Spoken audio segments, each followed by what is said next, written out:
Hey, what's up, y'all? It's Dr. Paul. Part 2 of our Ant-Man and Wasp Quantumania key book rundown. So if you've missed episode 1, I'll put a link. Please watch that and then come back here. This is part 2. And we are going through all of the key issues of all of the appearances in Quantumania. So there's definitely going to be spoilers. Spoiler alert right now. We started small and we're building. So this is part 2. We're doing all Silver Age Marvel keys today. And then we're going to have the Mega Grails in part 3, in the last part.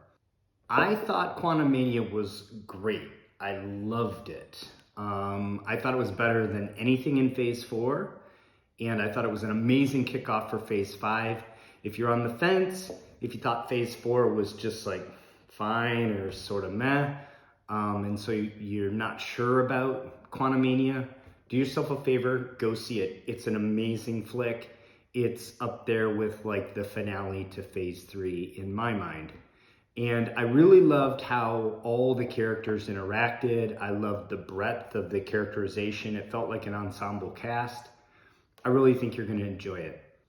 So what we're going to do is we're just going to talk about every one of these books. We're going to talk about why they're important in the context of the Marvel Universe, in the context of comic book collecting, in the context of the MCU, how they've been priced, what the fair market value is, what the price has done over time, how they're holding up in the bear market, whether or not the movie dropping has affected the price. And then also, if you don't have them yet, what is the best way to enter the market for these comics and to put one in your collection? All right, without further ado, we're going to get started with this important book right here. This is one of maybe the more controversial things that happened in the movie, but it's a huge Silver Age key nonetheless. So this is Tales of Suspense number 94 from October of 1967. It's the first appearance of the mental organism designed only for killing, or MODOK.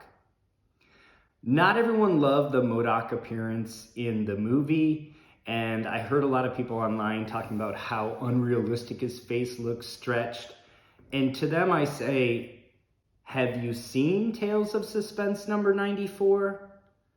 Because the depiction in the movie is exactly how Jack Kirby drew it.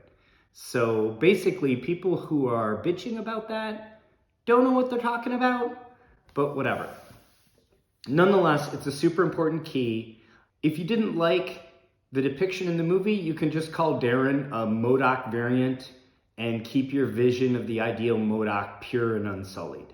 MODOK is basically one of the top 25 villains, maybe, depending on who you're talking to, in the Marvel Universe generally.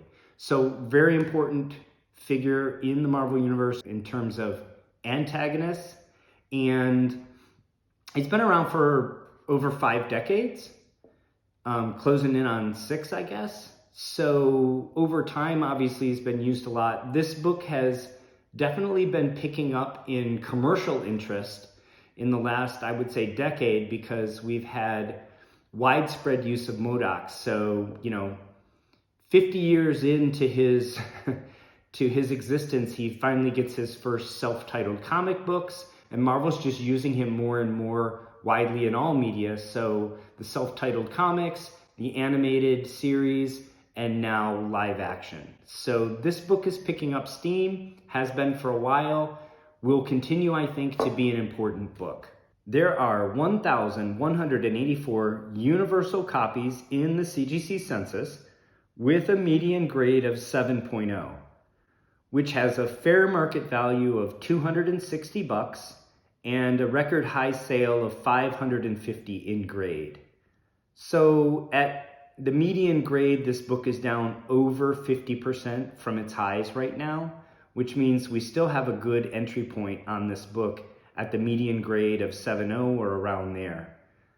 Raw copies in the fine to very fine category will set you back anywhere from $100 to $300, depending on condition and how patient you are.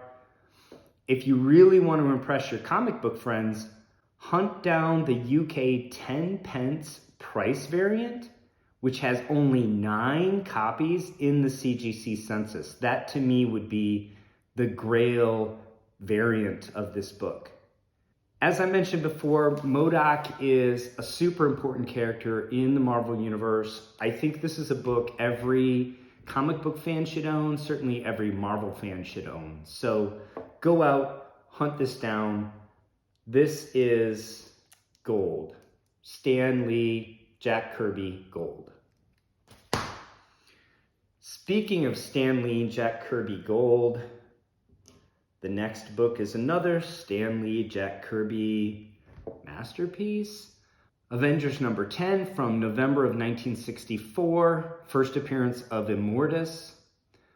Immortus appears just 2 months after the first appearance of Kang in Avengers. And he's later revealed to be a Kang variant, and later still helps the Avengers to stop an especially dangerous Kang variant. This book has obviously been a key for a long time, being Avengers number 10, but it gained new relevance with the first post-credits scene of Quantumania. Not only did we get a full view of the Council of Kangs, but we saw some of their leadership, and Immortus was clearly among them with a speaking part. If Immortus plays a similar role in the MCU, he could have many more appearances over this phase and the next phase. This book could continue to grow in importance. There are 1,187 universal copies in the CGC Census, with a median grade of 6.5, which will set you back about $425. The all-time high on this book in a 6.5 was $700, and I think we could easily retest that high as the comic book market recovers from the bear market and people digest the importance of this Immortus cameo at the end of Quantumania. Mid-grade raw copies are going to set you back anywhere from $100 to $300. The real flex, though, is to run down a copy of this book with this mega rare print error that I have right here. This is a book that I've only seen 3 images of on the internet. I mean, 3 distinct books that I can differentiate on the internet. This being the highest grade of those 3. So this is about as rare as it gets for printer errors and variants, especially in the Marvel Silver Age. This may be one of only a few dozen surviving copies of this misprint, though I have no way of knowing that for sure. What I do know is that there is apparently only one currently posted for sale anywhere on the internet, a mid-grade copy listed on eBay with a buy it now of over $5,000. I'm not aware of any rare variant in all of Avengers Volume 1, and I acquired this beauty recently, and I did an entire video on how important I think this comic book is. I think this misprint is the inverted Jenny of Marvel Silver Age comic book collecting. Check out my video if you're interested in learning more about comic book printing errors, Immortus, or this book specifically. Last book we're going to talk about today is another foundational Stan and Jack masterpiece. All 3 of the books today, Stan and Jack collaborations from the height of the Marvel Silver Age. This one, the earliest of them. This one is when the Marvel Age is really just getting started. This is Fantastic Four number 19 from July of 1963. It's the first appearance of the Pharaoh Rama-Tut by Stan Lee and Jack Kirby. Rama-Tut, like Immortus, was later retconned to be a Kang variant, and our first live-action view of the character was in the post-credits scene featuring the Council of Kangs, in which he is clearly a leader like Immortus. This comic is a true classic from Stan and Jack's legendary run on Fantastic Four, in which they set the foundation for most of the Marvel Universe as we enjoy it to this day.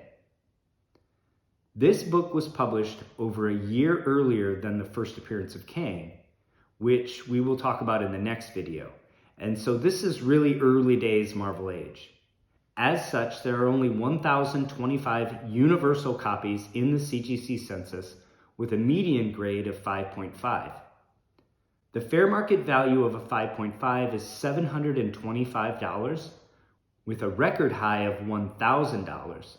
So this one is just barely off its highs. Prices on mid-grade raws vary widely, anywhere from $350 to over $1,000.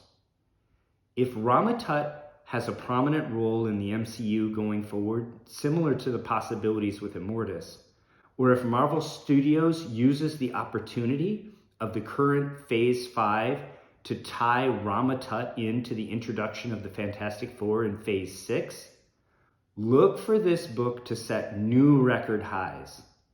I think you can safely buy this book at today's prices and you will not regret that purchase. Again, for the people that like the rarities, there's a UK variant out there.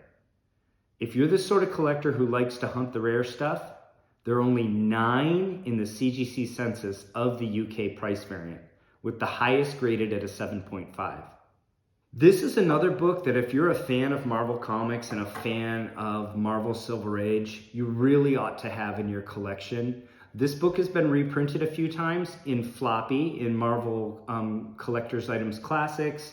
And if you can't afford even like a low grade of the original book, look there. You want to own this book. You want to have it in your collection. I'll say one last thing about affordability for these books. These are 3 Silver Age classics, all by Stan Lee and Jack Kirby. You know, they come at a hefty price tag. I realize that could be a lot of money for some folks. You can still own these books. They've all been reprinted. The Fantastic Four is reprinted in floppy in Marvel Collector's Items Classics. Less certain about where the Avengers were reprinted or the Tales of Suspense. But this is my preferred way to get the reprints. These Marvel Masterworks are just stunningly beautiful. They're so well done. It's the first time that a lot of this material was reprinted, so it's kind of like the first reprint.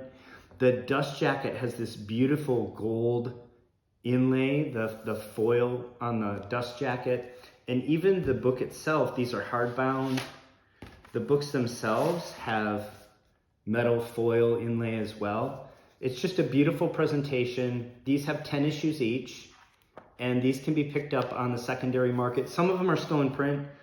This is a first edition of this particular one, and this reprints the first 10 issues of Fantastic Four, but the next volume of this covers Fantastic Four number 11 through 20, which is where that first Rama-Tut reprint is.